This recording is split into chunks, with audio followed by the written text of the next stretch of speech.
Hi, welcome. You are here with the Dirt Trail Running Podcast with Coach Loretta and Coach Reese, and you are here with coffee with coaches today. And we are coming here from Ornery Mule Racing Trail Run Coaching. So thanks for joining us. So I just want to start out with a quick update, if you don't mind, about the Boston Marathon. So I just came back yesterday from Boston, and last week on the podcast we talked about my athlete Alicia Vogel and her journey to getting to the Boston Marathon, qualifying and beyond. And so at the race, Alicia decided to kind of take it a little bit conservatively because she really wanted to enjoy the race as well as, have a decent time. So her goal was to go sub 3 hours 30, and her PR from the first marathon that she ran, which was in September, she ran a 3 hour 33. And at Boston, she ran a 3 hour 27. So she ran a 6-minute PR, and she let me know that she ran this race easily at a conversational pace, but it's given her the confidence that she can run sub 3:30, and she's ready to come back and give it a go at an even faster pace. So excited to kind of share this with you because it kind of talks about how, we can train people differently using the cross training aspect and still get the results that you want. So I thought that was a great way to start off our show today. But I also want to share, I learned how not to watch the Boston Marathon. So we weren't quite sure about what we should do for transportation, did a lot of research. Research said, use the commuter rail. So that's what we chose to do. So we started out early on Monday morning. We got on the T, which is their subway. As we were standing there, this was kind of crazy. So we're standing there and it was just my daughter and I. It was pretty empty. Then all of a sudden, all of these people came from, I don't know where, just kept pouring in. And I noticed they all had Puma gear on, shoes, jackets, clothes, pants. I'm like, why do all of these people have matching shoes? What's going on? So we get on the subway and we are in very close proximity. So like face to face, and the subway is getting fuller and fuller. And so I'm standing next to a guy with a camera who happens to be the videographer, and I'm very up and close and personal because we're very close together. And so I'm like, hey, what's going on with Puma? And he said that they had about 140 people that they brought along, which was some were their staff, I think, but most were ambassadors of the product, and they were pampering them at Boston with like a Puma show. And so he was doing the videography, and he was from Amsterdam. So it was kind of cool, got to meet somebody and kind of hear that story. So that was fun. But then we went onto the commuter rail, and it wasn't quite so fast and furious. Our original plan was to get to the 10K mark, hit the 15 or 20K, and then hit the finish. Well, as we were nearing, and it was taking a really long time, we ended up deciding we would stop at the 10 mile instead of the 10K because we were getting nervous about time. Stopped at 10 mile, amazing. We got to see the wheelchairs, we got to see the hand carts, and then we got to see the elites go through. So cool. At 10 miles 10, Kipchoge was leading. Got to see that piece. We were able to see Des Linden and Sarah Hall, who ended up getting a master's record at Boston. So it was really cool. Got to see our group of people go through, my daughter's boyfriend, Patrick, and that was great. So then that was just before 11, went to go hop on the commuter rail. Well, the next train wasn't going to go off till 11:50. Right? We predicted he would be done around 12:30. So when we got on, or when we were waiting in line, it just kept getting delayed. So we probably didn't get on the commuter until after 12:05. So at this point, we ditched the idea of a second stop, and we just said we're going to the finish. Well, by the time we got to the finish, it was after 1 p.m. So we missed the finish of the race. So advice, commuter rail did not work. So next time we'll come up with a different plan. So enough about Boston. So let's go on and talk about today's show. So today's show, our topic is post-run recovery. So we're going to cover a few things about how your training can impact your recovery, and also run recovery, just training runs versus race recovery, and then also give you some kind of tips of what you can do post-run or post-race to aid and speed up your recovery. So Reese, you have Earth Day coming up this weekend. How are you feeling about it? Yeah, I'm feeling pretty good. The hay's in the barn. I'm not going to be running these next couple of days, just trying to get other life logistics in the works. trying to clean the place for my parents to come and stay with us for a little bit this weekend because they're going to be running the 5 mile at Earth Day as well. They're going to be hiking it. It's going to be great. Everybody that's out there is going to meet my mom and dad. So that'll be cool. Otherwise, yeah, like this topic today is really pretty top of mind for me just because I want to get through Earth Day, put in a really good run, something to be proud of, and then immediately recover because Kettle's in, a month plus. So we're going to use this race to just kind of build through that. And I don't really want to be recovering for a couple of weeks. So I want the recovery now so I can get back to some training, feeling good and whatnot. So I think it's a great topic for today and for the rest of the season too. Awesome. I agree. I think that, finding that balance, we have a lot of people also running Earth Day that'll be running Kettle and figuring out that balance of recovery post race to get ready for another race, so because we're always trying to, move towards the next goal. And how do we work that? How do we figure out? Sometimes we have a little bit more time because sometimes our race falls into transition season, but right now it's racing season. So how do we manage that? So, Reese, do you want to share a little bit about how programming kind of impacts that recovery during training as we're building up to a race? Yeah, absolutely. I think recovery for training is a little bit different than a recovery for racing. While we're training, we want to recover well enough so that way we can hit our next workout with some vigor. But we don't want to recover so well or blunt the adaptation responses that your training is going to give you, right? So I think recovery when you're training, the first thing I think about is how are we programming an athlete? Are we programming them so that way they can recover for the next workout, right? You can take anybody and give them a workout that's going to drive them into the ground and make them take a couple weeks to recover. But the whole key is to stack week over week over week over week, accumulating throughout the way a little bit of fatigue that the athlete can adapt from, but not so much where it's going to drive them into the well. So I think first and foremost, like proper programming is pretty key. So with that comes fueling all of your runs. So I think those are all kind of the prerequisites before you get to the post-run recovery. So if you're fueling your long runs appropriately, you're getting anywhere from 100 to 300 calories of carbohydrates an hour so that you're not depleted on your long runs, making sure you're going into your shorter weekly runs with either a snack beforehand or a snack right afterwards, consisting of carbohydrate and protein. So that way you don't get yourself into an energy deficit. I think those are going to be great ways to prime your body to want to recover after your run. So with those caveats out of the way, once you get after your run, or once you complete your run, what do you do afterwards? That's the big thing. And for me personally, I always tell my athletes, like, the first thing that you should do is eat some carbohydrate, eat some protein, have a snack, right? So get anywhere from, at least 200 to 300 calories of carbohydrates, use about 15 to 30 grams of protein so that way your body can absorb all of that and start to replenish some of the energy that you lost and start to rebuild some tissue with the protein. You're in good shape. That post-run meal might be a little bit bigger depending on how long you run, right? Like, say if you get to the end of a long run, you shouldn't be so famished that you want a huge meal right away, but just going in with the idea that hey, we got to eat plentifully so that way we can replenish everything that we burnt during the run is going to be huge. So, the first pillar for me is nutrition, replenishing what you lost. That's going to be the biggest thing. If you don't replenish yourself, you're going to go into the next workout without any energy. Your muscles aren't going to have any building blocks to repair the tissues. Your tendons are going to take a beating and everything kind of goes sideways. Besides that, once you get your nice recovery meal, then the next pillar for me is stretching and mobility. With that comes some foam rolling, putting some compression on the muscles so that way, you can lengthen them out and you don't spend the entire day super tight. That doesn't have to look like a whole 20 or 30-minute mobility routine, but if you can hop on a foam roller for 5 minutes, hit the key muscle groups, your calves, your hamstrings, your glutes, your quads, and then maybe do one stretch for each of those major muscle groups, you're in really good shape. Add into that maybe a little bit of twisting like this, just to kind of open up your thoracic cavity and your T-spine.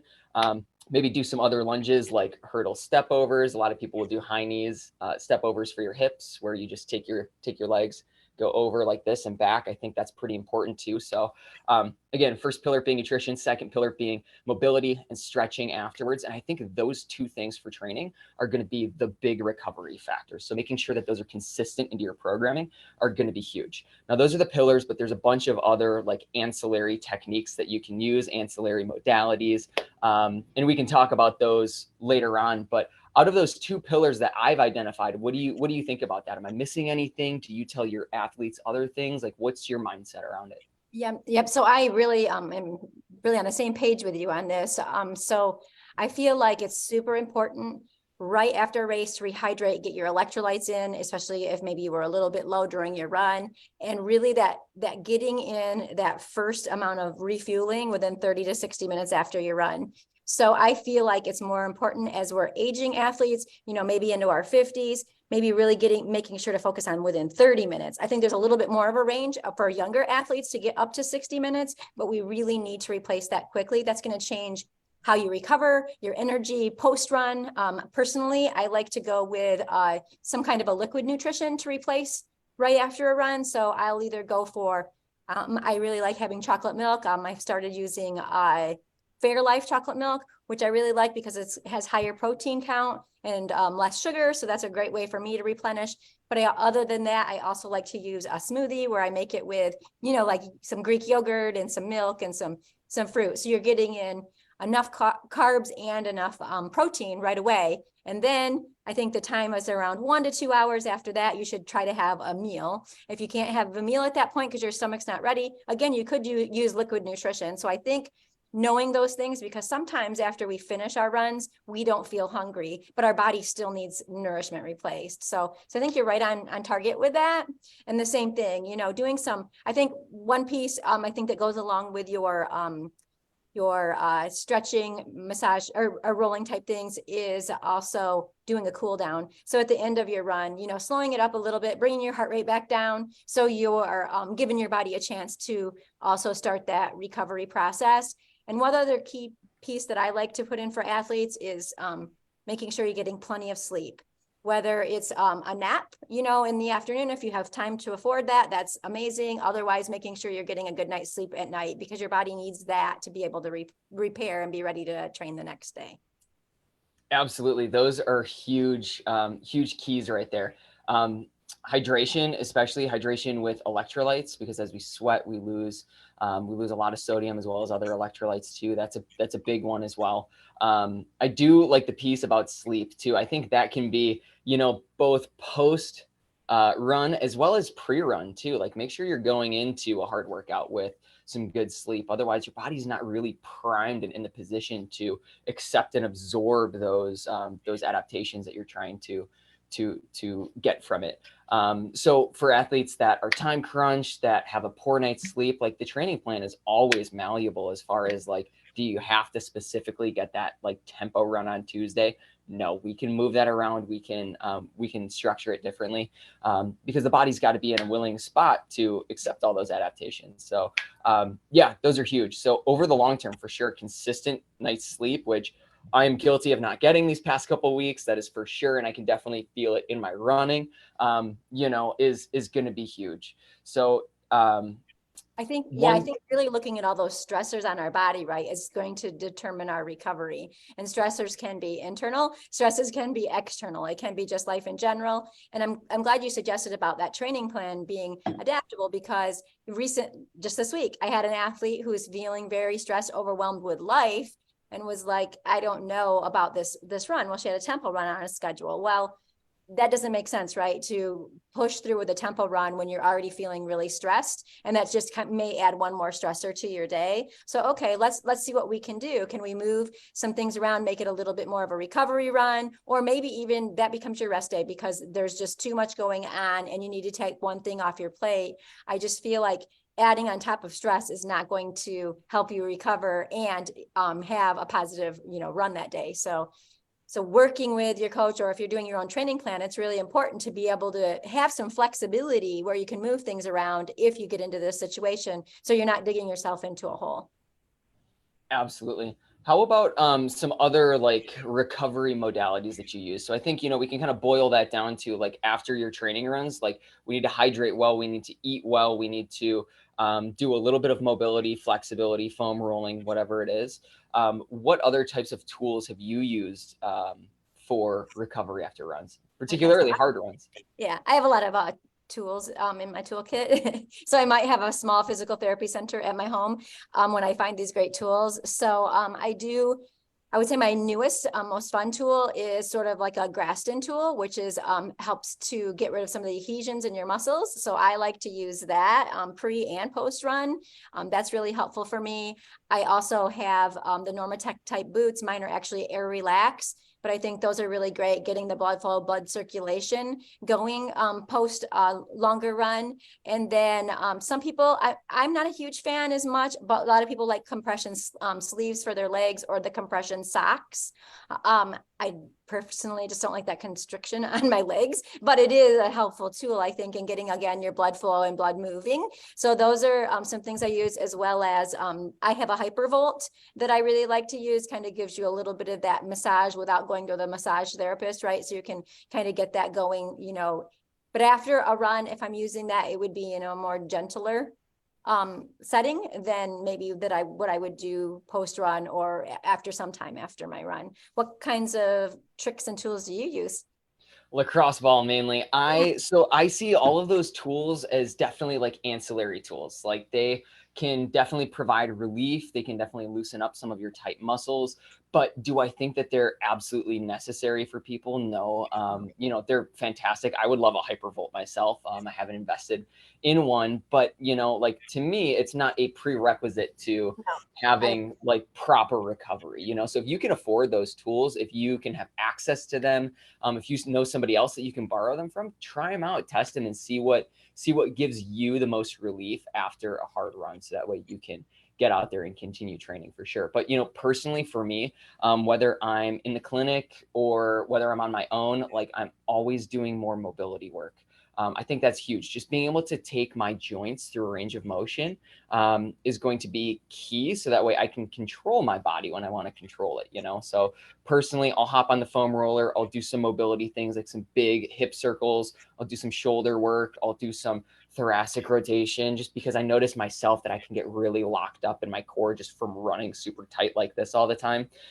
So I notice when I do that stuff consistently, like I'm such a, like, I feel like I'm an actual like, athletic person instead of just like a runner, I feel like I can move my body the way that I want to move it when I want to move it. Whereas sometimes when I'm in the heat of training doing, high mileage for me or for you, whoever's listening right now, whatever high mileage is to you, we all kind of know that feeling when you're kind of consistently putting in blocks and blocks and blocks and weeks of higher training. It's like, man, I feel like I'm just kind of locked. It's harder to kind of bend down up, So I feel like if we can just keep connection with the ability to move our body in different planes of motion, it's going to be huge. But with that, Yes. like type of lacrosse ball or peanut or something that can just kind of like provide a little compression onto the muscles will help reset some of the proprioceptors between your muscle and your brain. So that way it can kind of dissolve the tension in your muscles. Which I think is huge and is a great way to kind of prime your body to want to move in other ranges of motion. Right. So that's my big trick, honestly.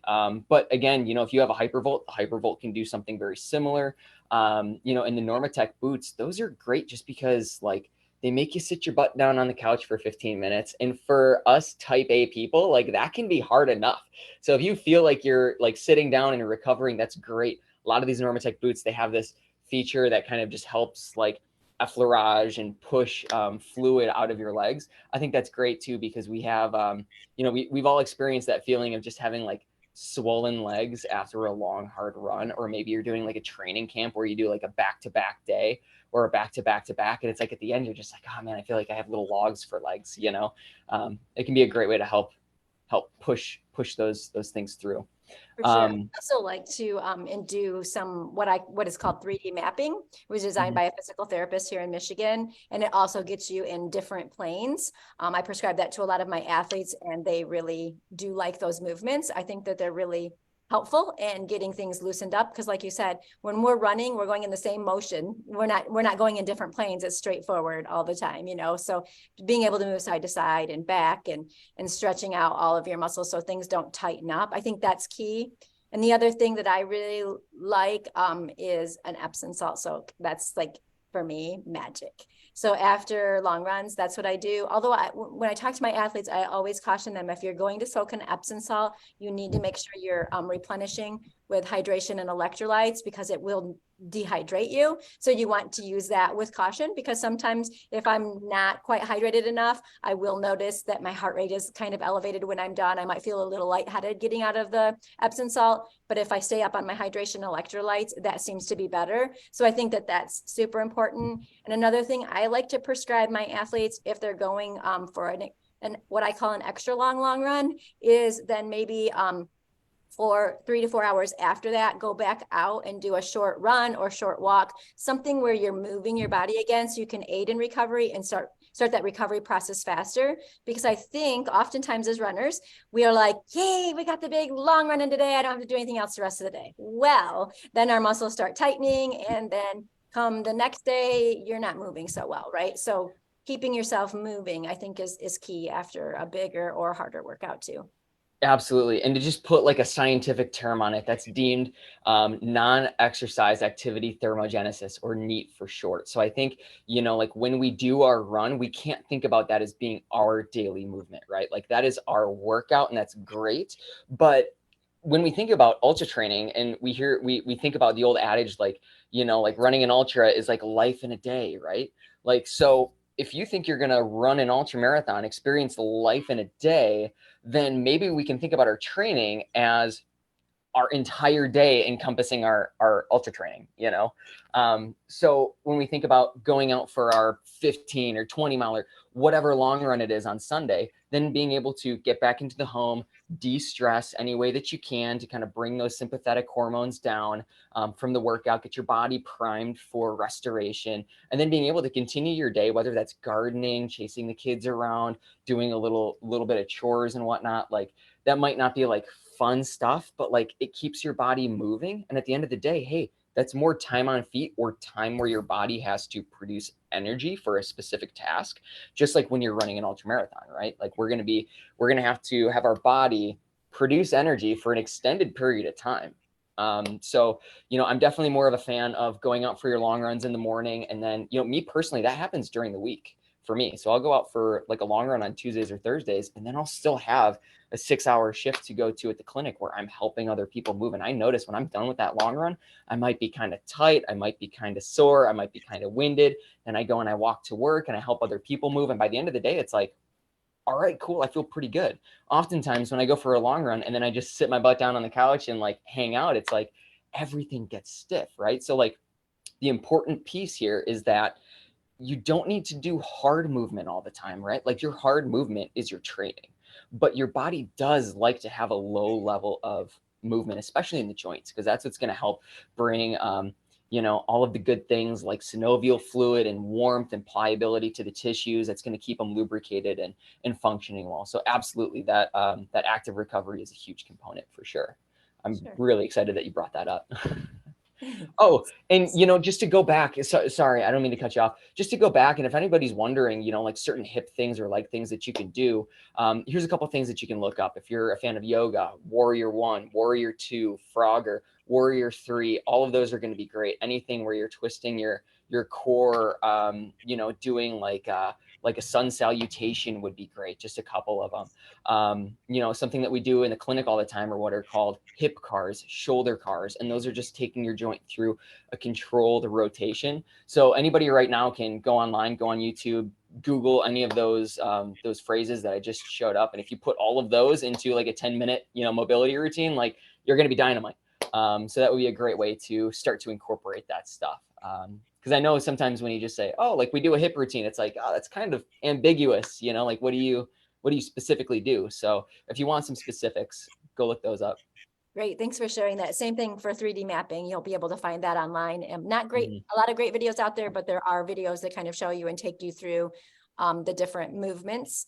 So that's great. So we've sort of walked you all through running and the pre-fueling and the post-fueling and all of the pieces that will aid in recovery. So, and these are just, when we're talking about this, these are things that we can use for post-training run, but we can also use some of these same things for post-race run. But we're going to dive in a little bit more and talk a little bit about post-race. So I think it would be good to kind of talk about yourself a minute, Reese, because you are getting ready to run Earth Day, and then you're getting ready to run Kettle, and both of those are an A race for you, or I'm assuming kind of an A race for you. So how are you thinking about your recovery between those two events? Like what will you do? And then we'll talk a little bit about other athletes and what they can do to guide themselves as well through that.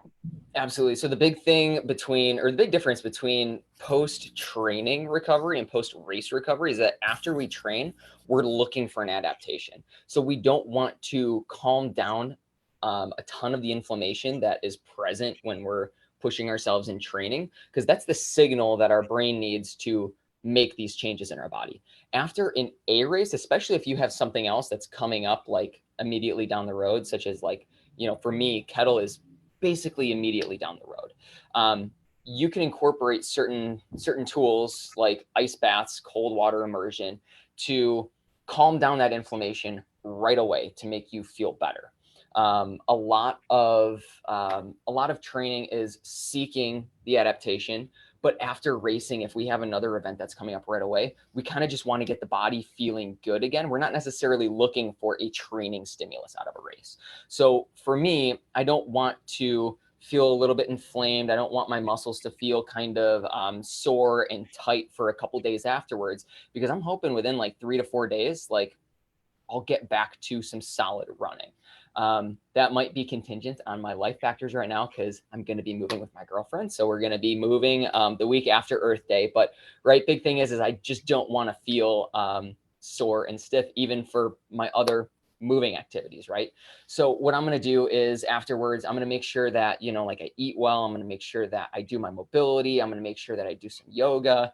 But importantly too, like I'm going to do a lot of that non-exercise activity thermogenesis, a lot of that movement that doesn't pertain to training, but keeps the body healthy. So I'm going to incorporate some walks. I'm going to incorporate some, hopefully some light moving. But we do have a couple heavy pieces of furniture. And also too, like I'm really looking forward to an ice bath. Like for me, that's not going to look like putting a bunch of ice in a tub. What that's going to look like is just running out to one of the lakes in the area and just dipping my body and dipping my legs in for a little bit. I absolutely love doing that, especially during some like harder like training runs, especially like we had like an 85-degree week here, and there was just one day where I felt so hot and I still had 5 hours of work to do at the clinic I work at, running on my lunch break. So I just stuck my legs in the nearest pond and just cooled myself off. So those are the types of things that I like to do with cold water immersion that really make my legs feel good and kind of add a little bit more vigor back into my mindset. So that's what that's going to look like for me. And I oftentimes think too, if you're going to hit an A race and you're going to expect your body to perform and you're going to push it, like you do need to take the next couple days at the very least pretty light. So in that case, what I would do is I would allocate more time into mobility instead of more time into strength training or working out, right? Like I might do a little bit of a body weight routine where I do some push-ups, I do some planks, I do some crunches, whatever it is. It's not going to be super taxing, but it's going to at least get some of my muscles kind of like primed and back online. I might do some single-legged RDLs with a no weight just to work on my balance and get connected to my hamstrings and my glutes again. I might do some single-legged squats, just a couple of them, just to get my quads and my balance online again. I'll probably do all of that barefoot, so that way my ankles kind of, get a little bit of action and stabilization too. So I view the week afterwards as kind of just getting the body like prepared to do like another hard training block again. Whether that means, like I don't run for 2 or 3 days or 5 or 6 days, it's kind of just dependent on how my body feels. And that's a big contingent on how training goes, right? Like the better we can prepare for certain events, the less the actual events will completely wipe us out. So I just wanted to mention in my training leading up to Earth Day, you know, I've done a couple marathons. I've gotten out onto the trails. I've done a lot of elevation gain. I'm not saying that I'm not going to be sore after Earth Day, because I'm hoping to push pretty hard, right? But if I go in with enough preparation, it's not going to absolutely destroy my body as compared to, you know, if you weren't as trained. So those are kind of the components that I think about. But yeah, absolutely. The first thing I'm going to do after Earth Day is probably do some mobility, some stretching. Once I finish too, I'm going to be walking around the finish line. Like, I'm going to be on my feet. I'm going to be getting that like easy movement, because I know if I just sit my butt down in a chair, like I'm going to stiffen up. I'm not going to want to get up. So I firmly believe that, you know, like once I'm done with an ultra, like if I can just help out a little bit, if I can give back to the community, if I can support some other runners, if I can cheer my girlfriend in, that just leads, or that gives me good positive energy, and I'm up and I'm moving. So, and I think that good positive energy and that like easy movement is going to do more for recovery than just like sitting down immediately, like, you know, being really regiment on, you know, like what I do or what I don't do, but instead like, you know, make sure that I get some carbohydrates, I get some protein in me. I cheer other people on and do that. In the days afterwards, like I'll do some cold water immersion. I'll do a lot of mobility. I'll allocate more time to that stuff than actually to running itself. So I think that's letting the body recover from the stimulus is going to be huge. But like we talked about before, I don't like cold water immersion during training because it can blunt some adaptations that we want from training. So that's about the only thing that'll be really different, is increasing mobility and then using some cold water. Okay, so let's talk about a couple different scenarios. So how would you program an athlete who, let's say, was just running Earth Day more as a training type run to lead to their A race? So this is more of, you know, maybe a C race for them. They're just using it as training. There's no taper. They're just, you know, running this race and then getting prepared for the next. How would you think about recovery in that aspect? Because they're still, you know, are in a race situation and putting in some miles. What would your thoughts be? That's a really great question. I was just programming some athletes this morning and I was thinking about this. You know, it really depends on the athlete. Some athletes, Sure. you know, they want to be told what to do. They want the structure. Some athletes want the autonomy. So some people, I go in with the intention of like, hey, this is an unstructured week. I want you, if you do run, I want you to go really easy, way easier than you think you're going to. Don't think about it as a training run. Think about it as just an opportunity to get outside, walk when you want, jog when you want, whatever it is, but at least take a couple of days of rest. And if you're going to throw any type of gym work in, make it mobility work. Don't make it your strength work.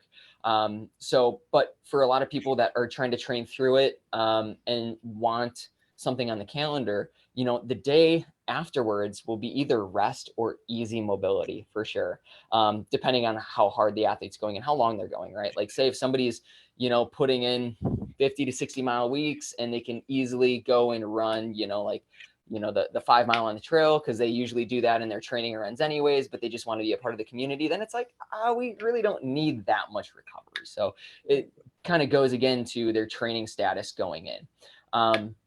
So yeah, but then afterwards too, you know, we will take like a down week. It doesn't mean that like we're doing no training whatsoever. It just means that like, hey, we're going easier. We're just maybe doing a few strides and kind of loading that up on the back end of the week. So that way, you know, like if your race is on Saturday, then Sunday, Monday, Tuesday, Wednesday, you're going fairly easy.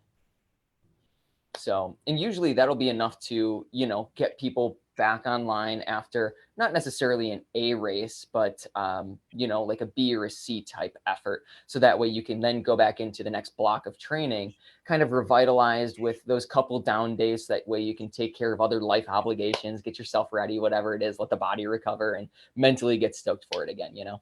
Right. So let's talk about one more scenario. So let's say it's more end of season and this is the last race of the season. And let's say they're doing a 50 or 100-mile race. How would you think about recovery in that situation? You know, it's so different in each of the different scenarios and how we want that recovery process to go, right? And it's also, like you mentioned, very individualized. So we're kind of throwing out some kind of broad general things. I can't say the word. And, you know, because it's going to be different for everyone, but how would you think about it then? So let me get this straight. It's the A race. It's a, you know, it's a longer race, like 100K, 100 miles, something where nobody is really going to come out of it. Even if you take it super easy, you're not going to come out of it unscathed. Right. Yeah.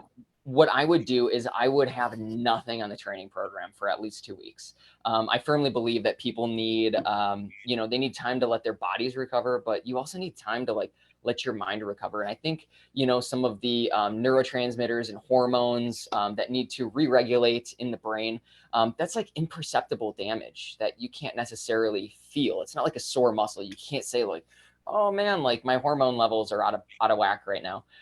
So I want to see, like after a long effort like that one, I want to see people like without injury, like come back so that way you don't have a rolled ankle or you don't have a pulled hammy or your glutes are feeling okay. But also I want people to be excited again to train. Like, oh yeah, like there's this other effort like in the year, like I want to go for it, And so if you have that, like your body is checking all the green boxes where it's ready for training and your mind is starting to get excited again, I feel like, that's a good sign that you're ready to train. And even then, once we start, we're going to build up nice and slow again, put in some base miles, depending on what time of year it is and what's coming up down the road. But within those 2 weeks, it's not like you're taking 2 weeks completely off, right? Like all of us athletes, if we had 14 days and it had nothing on the calendar, we are not just going to do nothing. We're going to be like, oh, I'll pick up, maybe I'll do a little bike ride here and there. So I firmly believe that, just keeping that really low level, de-stressing type of aerobic exercise in your life and in your program is going to be great. But I always tell people, like, if you want to go out and do something after, 100 miles, like within the 2 weeks or so, like make sure it's either incredibly light if you're running, but, more often than not, I prefer that somebody goes out for like a nice bike ride or maybe like, a roller ski, something that's not, that doesn't use the same motion as running and doesn't have impact, just so that way you can get some blood flow to the muscles, but you're not necessarily adding any more gravitational force to the joints. So that would be, those would be my tips would be, don't think about the couple weeks after that as training. For the most of us, I mean, there's some nutters out there who use 100 miles in training for other events, but by that time, I feel like if you're doing 100 miles in preparation for like Cocodona or another 200 or whatever, TDG, whatever it is, you're still going to take some time off, and you probably had a couple hundreds underneath your belt to know, oh man, about how long does it take me to actually feel good after these? And then you can talk with your coach more about like structuring those things out. But for the vast majority of us, like, do your 100, give it a good effort, and then like sit back, relax, and, enjoy that you put in some good training and you had a good experience. I agree. And I do the same with my athletes. I want them to have a couple of weeks at least of mind, just letting their mind rest and their body rest. It's important for both because, you've put in a lot of hard work and it's mentally challenging as well as physically challenging. So just having that flexibility over a couple of 2 to 3 weeks after 100, I think is really helpful. And what I always really try to encourage people is I think that mentally we feel ready to go back running sooner than our body is really ready. We do a lot of damage to our body participating in these long endurance events. And so we need to give time for our endocrine system to repair and our muscular system to repair. And if we go back too fast, too hard, that's when all the niggles start popping up, right? Things that maybe you never even had before, all of a sudden are there. So, listen to your body, wait, rest, listen to your coach. We're trying to guide you in the best we can to keep you so you avoid that because you can learn from our mistakes. Not that I've ever done that. And if you really want to do something to impact your training 2 weeks after a 100-mile, focus on other life things, like score some brownie points with your girlfriend or boyfriend or significant other, whoever it is, do something for your kids, get some work done and get all caught up, because training for ultras definitely does take time. So if you can spend those 2 weeks and just, knock out some to-dos that you don't want to do when you do resume training, that would impact your training without necessarily be aerobic exercise. Right, for sure. So, all right. So I think that we've pretty much covered how to recover after a run. We've talked about just training runs and post-race recovery. Reese, would you mind saying the pillars again? Because I liked how you wrapped that up. Oh yeah, for sure. So the most important things to do after any training run or any hard effort is going to be rehydrate, make sure you have some electrolytes in your system as well. To refuel, we need carbohydrates and we need proteins, so that way our muscles can recollect some energy and so that they can repair themselves. And then the third one is going to be to do some mobility or to just keep easy movement on the joints. So those are the three big things that we talked about today that are going to directly impact your running. There's some other ancillary things that we talked about, like these different tools. Those guys are great, but if you can knock out those three pillars every single time, you're going to be in good shape for sure. And let's throw in the fourth pillar of sleep, getting in some good rest at night, whether it's a nap during the day or long night sleep. Make sure you get that. I think I need to remind Reese of that because it seems like he might be missing that. Love it. Yeah, definitely. Keep the reminders coming. So at the end of every show, we like to throw out a listener question. And we do have a question from our community. And it comes from Isla Allen. And her question is, how do you get out of a running funk? Can you take that one for us, Reese? Man, I think there's great ways to get out of a running funk. I think it's super individual for everybody. I guess like in my brain, I think of two different categories. There's running ways to get out of running funks, and then there's non-running ways to get out of running funks.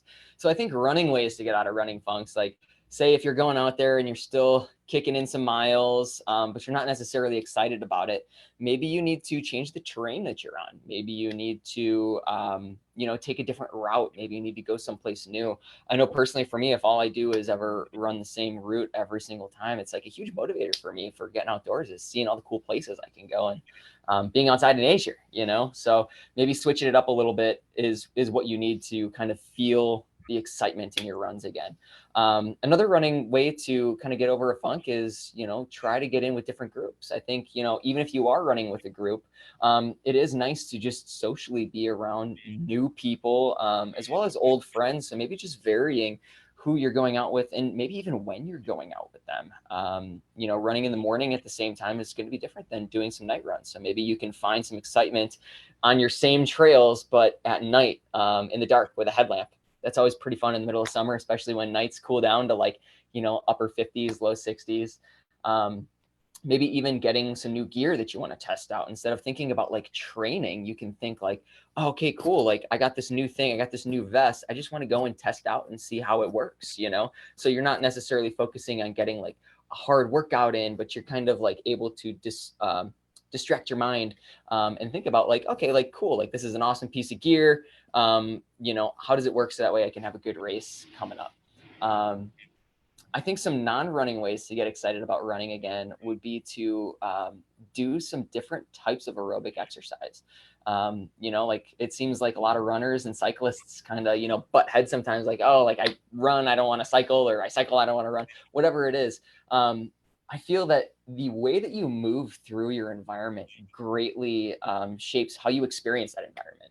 I always tell people growing up skateboarding and cycling and running, I could run through Milwaukee and get a different experience as opposed to walking through Milwaukee, as opposed to skateboarding in Milwaukee or biking through Milwaukee. It's just, you're primed to view the environment in a different way. So that would be a great one. Otherwise too, sometimes that lackluster excitement for running is just, you need a little break.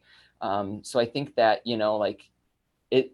as somebody who loves to get outside, it's hard for me to tell people this, but if you can take a couple of days off and just kind of let your brain reset, maybe take care of some of those stressors that are on your mind, then you can come back into it with, more energy in your system. You can come back to it with a better attitude, and you can get better training from it as well. So maybe that's what you need, is just a little bit of rest and recovery too.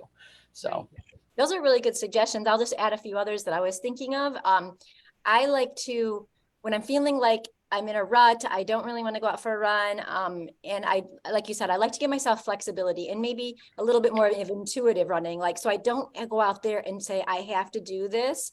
First, I like to change it to that positive mindset of I get to go out and I get to spend some time outside and go for a run, so I'm kind of changing the way I look at it. But then also, instead of saying I'm going to run 6 miles today, I'm just going to go out and go for a run and I'm going to see how I feel, so I kind of take away some of those constraints, because sometimes I don't like to have all of those rules on myself, so that helps me.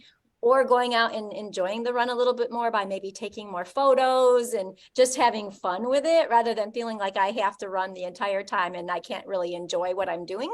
I think that that's a good way. And then I think another thing is to like kind of think about your why. Maybe you need to rethink your why and figure out, why am I out here? Why am I doing this? What's motivating me to come out and do that? That might be a good thing to kind of look at. And another non-running thing is, do some tracking of some races, see some of that online. We have Cocodona coming up, maybe watching some of that live streaming will kind of get you excited to get back there on your own and get out and do, some big things as well.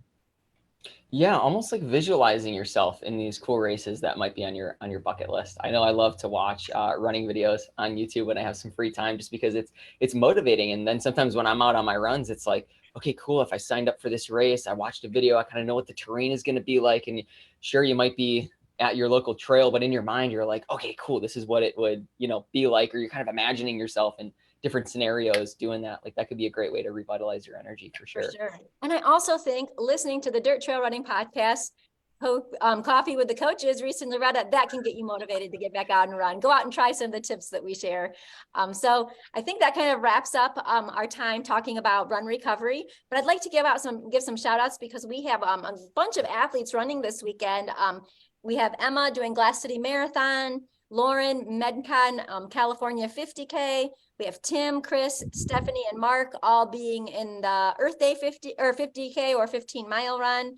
We have Andrea doing Earth Day, Tammy, the Orca 50-mile, and Bridie doing the Alpine Challenge 100K. And she, I believe, will be our first Australian athlete to participate in as an Ornery trail run coach athlete. So that will be exciting to see how she does as well. She is a huge high mileage person. So shout out to all of our athletes and all of our coaches that have helped get them there. We have Coach Jill, Coach Lindsay, Coach Josh, Coach Katie, and Coach Reese and myself. So we are excited to see how our athletes do this weekend. Any last thing before we go, Reese?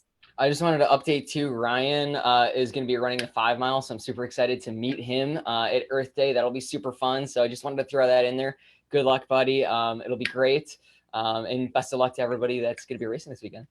All right. Well, it was nice getting to spend some time with everyone, and we will see you all again next week. Take care.